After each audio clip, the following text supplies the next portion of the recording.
वेतन भोगी कहे आज का और नहीं चाहिए भाजपा। ये बयान है अखिलेश यादव का। उन्होंने अपने ट्विटर पर ये बयान दिया और जब से ये बयान आया उत्तर प्रदेश की सियासत में समझ लीजिए नया भूचाल आ गया। लेकिन अखिलेश यादव ने आखिर ये बयान दिया क्यों और आखिर वो कौन सी घटना है जिसको लेकर इस समय प्रदेश में सबसे ज्यादा सियासत तेज हो गई है, इस पे बातचीत करेंगे। लेकिन उससे पहले आपको बता दूं कि अखिलेश यादव का बयान इसलिए आया है क्योंकि नोएडा में तमाम जो श्रमिक हैं, तमाम जो कर्मचारी हैं, वो वेतन बढ़ाने को लेकर अब सड़कों पे हैं। कई जगह पर अफरा तफरी का माहौल हुआ और ये 100-200 मजदूर नहीं बल्कि अब हजारों की संख्या में मजदूर जो है अलग अलग फैक्ट्री के आगे बैठ चुके हैं और साफ तौर पे उनका कहना है कि हमें जो वेतन मिल रहा है ये बढ़ाया जाए। और सरकार ने भी कहा था कि 1 अप्रैल से वेतन बढ़ाया जाएगा, लेकिन उसके बाद आखिर क्या सामंजस्य नहीं बैठा कि इन जो मजदूर हैं इनका वेतन आखिर क्यों नहीं बढ़ाया गया। अब देखिए 11,000 मजदूरों का कहना है कि 11,300 रुपये के करीब उन्हें वेतन मिलता है और नोएडा शहर में जो मजदूर रहता है वो 4,000 रुपये का मिनिमम उसे कमरा मिलेगा, 4,000 खाने का, आने का और जाने का, यानी जो 11-12,000 14,000 उसे मिलता है वो एक सामान्य मजदूर का जो ये पैसा है वो यहीं पर इसी शहर में दे के चला जाएगा। तो फिर उसे क्या पड़ी थी कि वो अपना घर बार छोड़कर, घर परिवार छोड़कर नोएडा आता कमाने के लिए। कोई 700 किलोमीटर, कोई 1000 किलोमीटर, कोई 1500 किलोमीटर दूर से नोएडा शहर में आया। उसने सोचा नोएडा में चलेंगे, फैक्ट्री में काम करेंगे, ज़्यादा पैसा मिलेगा, ज़्यादा इनकम होगा, तो शायद गांव में भी घर मकान बन जाएगा, परिवार जो है इनका पालन पोषण हो जाएगा। लेकिन नोएडा में जो मजदूर हैं उनकी स्थिति दयनीय हो गई। 11-12 हज़ार में उनका जो 2 जून की जो रोटी है वही बड़ी मुश्किल से चलती है, तो वो अपने भविष्य के लिए क्या करेंगे। अब नोएडा में लगातार 3 से 4 दिनों से प्रोटेस्ट चल रहा है, जगह जगह प्रदर्शन चल रहा है, सड़कें जाम कर दी गई, पुलिस को कई जगह पे बैरिकेड करना पड़ा और जो ये प्रदर्शनकारी हैं ये आज पूरी तरह से उग्र हो गए। किसी भी हद पे किसी भी व्यक्ति की सुनने को तैयार नहीं है। उनका साफ तौर पे कहना है कि सरकार और प्रशासन को जो करना है अभी करो और यहीं करो। कंपनी का मालिक मुझे बताया कि आखिर मेरा पैसा क्यों नहीं बढ़ाया जा रहा है। जो वर्कर 4-5 साल 10 साल से काम कर रहे हैं उनका जो सैलरी था उतना ही है। और दोस्तों सबसे बड़ी बात कि ये जो मजदूर हैं जिस किसी फैक्ट्री में 1 महीने 2 महीने काम करते हैं इनका ईपीएफ तो काटा जाता है, लेकिन वो पैसा इन्हें मिलता नहीं है। अब वो जाता कहाँ है? वो पैसा जाता है कंपनी में जो ठेकेदारी प्रथा लागू है उन ठेकेदारों के जेबों में। अधिकांश नोएडा की जो फैक्ट्री हैं उसमें ठेकेदारी प्रथा लागू है।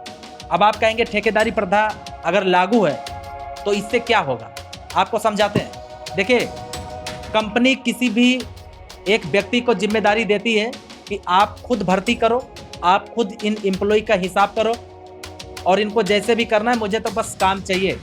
और ठेकेदार फिर अपने मन मुताबिक इन वर्कर्स की भर्ती करता है, इनका भुगतान करता है और जो उसके मन में आए उस तरह से करेगा। और अगर किसी ने आवाज़ उठाई तो बिना वजह बताए ही उसे बाहर कर दिया जाए। ये नोएडा का हाल है और ये लगातार कई वर्षों से चलता है। और जब अब सहन शक्ति खत्म हो गई इन मजदूरों की तो वो सड़क पे उतर पड़े।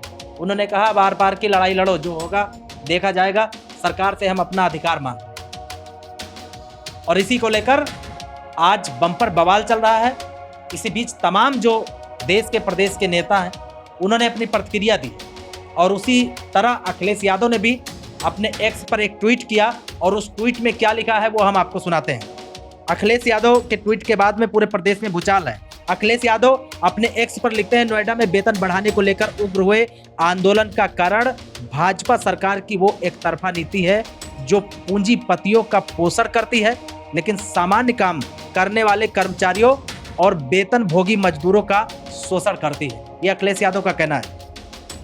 इसके अलावा क्या कहते हैं, भाजपा चंदादाई पूंजीपतियों के एटीएम में तो पैसे भरते जा रहे हैं, लेकिन श्रमिकों मजदूरों के वेतन के लिए इनके एटीएम खाली पड़े हैं। अखिलेश यादव का कहना है बेतहाशा महंगाई के इस दौर में कम वेतन में घर चलाना कितना मुश्किल है ये एक परिवार वाला ही समझ सकता है। वेतन भोगी कहे आज का और नहीं चाहिए भाजपा।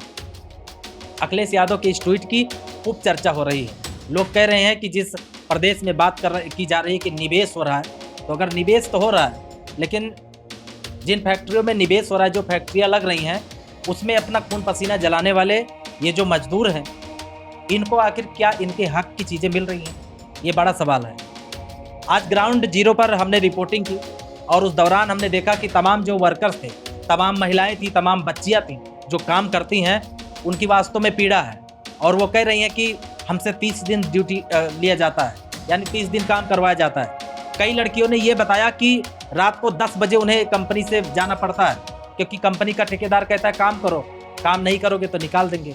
अब आप सोचिए कि आपके घर की बच्ची रात को 10 बजे जाती है, और अगर रास्ते में कोई मिल जाए, उससे पूछा जाए कहाँ से आ रही हो, तो उसके पास में बताने के लिए कुछ नहीं है, क्योंकि ये जो ठेकेदार हैं, ये कोई आई कार्ड बना के नहीं देते हैं। ना आप अपने आप को ये कह सकते हो कि मैं इस कंपनी में जॉब करता था, क्योंकि आपके पास कंपनी ने कुछ नहीं दिया, ना आप कंपनी की तरफ से हो। और इसी को लेकर प्रदेश में सियासत चल रही है। आज बम्पर बवाल है। मजदूर कह रहे हैं कि ये लड़ाई तभी बंद होगी जब हमारा हक मिल जाएगा। वैसे आप क्या सोचते हैं इस पूरे आंदोलन को लेकर?